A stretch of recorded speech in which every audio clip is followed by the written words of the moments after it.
یحییٰ بن ابی کثیر نے بیان کیا، ان سے ابو سلمہ نے اور ان سے ابو ہریرہ رضی اللہ عنہ نے کہ رسول اللہ صلی اللہ علیہ وسلم نے فرمایا، جو کوئی شب قدر میں ایمان کے ساتھ اور حصول ثواب کی نیت سے عبادت میں کھڑا ہو، اس کے تمام اگلے گناہ بخش دیے جائیں گے، اور جس نے رمضان کے روزے ایمان کے ساتھ اور ثواب کی نیت سے رکھے، اس کے اگلے تمام گناہ معاف کر دیے جائیں گے۔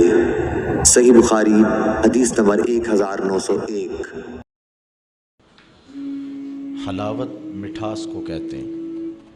ایمان کی ایک مٹھاس ہے جو انسان محسوس کرتا ہے، جس طرح عبادت کا ایک لطف ہے، ایک ذائقہ ہے، ایک مزہ ہے، نماز کا ایک لطف ہے، قیام کا مزہ ہے، سجدے کا مزہ ہے، سحری کا لطف ہے، افطاری کا لطف ہے، صلاۃ التراویح کا ایک مزہ ہے، اعمال کا ایک لطف، اعمال کی ایک حلاوت ہے۔ پھر ان اعمال کی مختلف اوقات میں حلاوت الگ ہے۔ اگر نماز فجر کے وقت پڑھو تو اس کا لطف اور ہے، اگر تہجد کے وقت پڑھو تو اس کا مزہ اپنا ہے، دوپہر کے وقت پڑھو تو اس کا لطف اپنا ہے، اور وہی نماز ماہ صیام رمضان کو نصیب ہو جائے تو پھر لطف اور ہے۔ اس طرح مقامات کے فرق سے ان کی حلاوت میں فرق ہوتا ہے۔ گھر میں نماز پڑھو تو لطف اور ہے، مسجد میں آ کر کے پڑھو تو مزہ اور ہے، اور اگر پیشانی کو سجدے کے لیے حرم کا صحن مل جائے تو پھر مزہ اور ہے، اور اگر ریاض الجنہ کی دھرتی مل جائے تو پھر لطف اور ہے۔ اس لیے افطاری گھر میں کرو، بچوں کے ساتھ بیٹھ کے مزہ اور ہے، آپ دوستوں میں بیٹھ کے کرتے ہیں، مسجد میں بیٹھ کے کرتے ہیں، حلاوت ہر افطار کی ایک الگ نصیب ہوتی ہے۔ لیکن اگر افطار کے لیے مسجد نبوی کا صحن مل جائے تو پھر اس کا ذائقہ کچھ اور ہی ہے۔ تو ہر عمل کا ایک ذائقہ ہے، ایک حلاوت ہے، ایک لذت ہے۔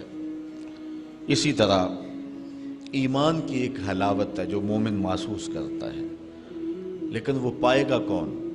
تو حضور نے فرمایا، جس کے اندر 3 چیزیں پائی جائیں وہ ایمان کی مٹھاس پا لیتا ہے، وہ ایمان کی لذت پا لیتا ہے۔ پہلی چیز، ان یکون اللہ ورسولہ احب الیہ مما سواہما، اتنے محبوب ہوں اللہ اور اس کے رسول کہ کوئی اور شے اتنی محبوب نہ ہو۔ جب یہ کیفیت دل کی پائے گا تو پھر ایمان کی حلاوت نصیب ہوگی۔ سب سے زیادہ اللہ اور اس کے رسول سے محبت کرے۔ دوسری بات، وَأَن يُحِبَّ الْمَرْءُ لَا يُحِبُّهُ إِلَّا لِلَّهِ، کہ بندہ جس سے بھی محبت کرے اللہ کے لیے کرے۔ یہ اگر کیفیت پیدا ہو گئی کہ جس سے بھی پیار کرے، جس سے بھی محبت کرے، اس کی وجہ سے ہی کرے۔ ہم نے قطرہ دیکھا نہ کبھی دریا پہ غور کیا، بس جہاں تیری جھلک نظر آئی وہیں ڈوب گئے۔ تو اس مقصد کے لیے اللہ کے لیے محبت اور اللہ کے لیے بغض، اگر یہ زندگی کا اسلوب بن جائے۔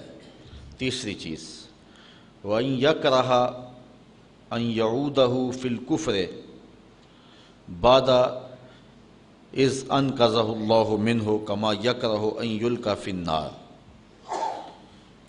اللہ تعالیٰ نے کفر سے بچا لیا اور بندہ آ گیا ایمان میں، اب دوبارہ کفر کی طرف لوٹنا اتنا مشکل ہو کہ آگ میں جانا آسان ہو، کفر کی طرف جانا مشکل ہو۔ اگر یہ کیفیت باطن کی ہے تو پھر ایمان کی حلاوت پائے گا۔ جو بیرون ملک جانے کے لیے اپنے آپ کو مرزئی لکھ دے اور وہ کہے کہ مجھے ایمان کا مزہ نہیں آیا، اس کو خاک لطف ملنا ہے ایمان کا؟ یہاں تو ہر شے وار دینی ہے، ایمان سب سے قیمتی متاع ہے، یہ بات ذہن میں رکھیں۔ اس دنیا پر جو سب سے بڑی ہمیں دولت دی گئی ہے وہ دولت ایمان ہے، اور قیامت کے دن جو سب سے بڑی دولت دی جائے گی وہ دیدار الہی ہوگا۔ تو جس شخص کو یہ 3 سعادت مندیاں نصیب ہو گئیں وہ ایمان کی حلاوت اور ایمان کا مزہ پا لے گا۔